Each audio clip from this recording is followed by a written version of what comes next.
और अब हम आपको बताते हैं कि पिछले 5 दिनों के अंदर किसने कितनी मिसाइल्स और कितने ड्रोन्स का इस्तेमाल एक दूसरे के ऊपर किया है। अमेरिका ने 500 मिसाइल्स दागे हैं, जबकि ड्रोन की संख्या रही है उनकी 2000। इजराइल ने 1600 मिसाइल्स दागे हैं और ड्रोन की संख्या रही है 100। ईरान ने बैलिस्टिक मिसाइल्स की संख्या 500 के आसपास बताई है जो उन्होंने अटैक किया, और ड्रोन्स 2000 के आसपास है। तो ये इतने लार्ज स्केल पर एक दूसरे पर प्रहार किया जा रहा है। इस बीच एक अपडेट है कि प्रधानमंत्री मोदी ने फ्रांस के राष्ट्रपति मैक्रो से बात की है। दोस्त मैक्रो से आज फोन पर बात की। प्रधानमंत्री ने खुद इस बात की जानकारी दी है। पश्चिम एशिया के बदलते हालात पर चर्चा हुई है। बातचीत में संवाद और कूटनीति पर जोर दिया गया है। शांति और स्थिरता बहाल करने पर भी काम किया जा रहा है। ये प्रधानमंत्री नरेंद्र मोदी ने लोगों को अवगत कराया कि उनकी फ्रांस के राष्ट्रपति मैक्रो से क्या बातें हुई हैं।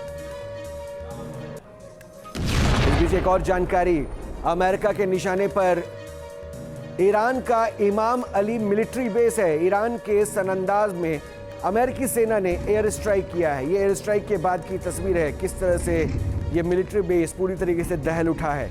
ईरान के कई अलग अलग शहरों में ऐसी ही तस्वीर देखने को मिल रही है। इजरायली और अमेरिकन स्ट्राइक के बाद वहां पर हालात बहुत ही बिगड़े हुए हैं। एक और अपडेट है, ईरान से जंग के बीच में अमेरिका को फ्रांस से इजाजत मिली है। मध्य पूर्व में स्थित फ्रांसीसी ठिकानों के इस्तेमाल की इजाजत दी गई है।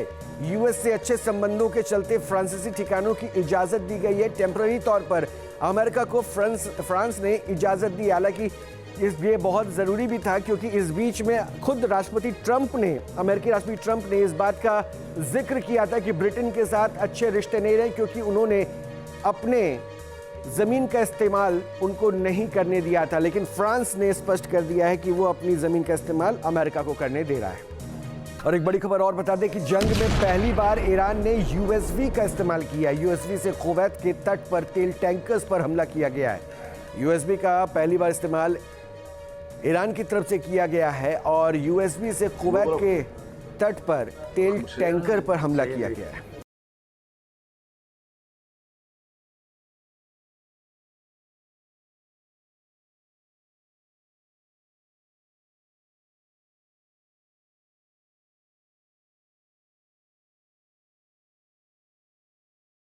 आपके मोबाइल पर तुरंत आएगी ब्रेकिंग न्यूज। स्क्रीन पर सबसे पहले दिखेगी बड़ी खबर। देश दुनिया की हर खबर एक जगह। अब आपके मोबाइल पर तुरंत फटाफट इंस्टॉल कीजिए न्यूज नेशन ऐप और रखिए खुद को अपडेट।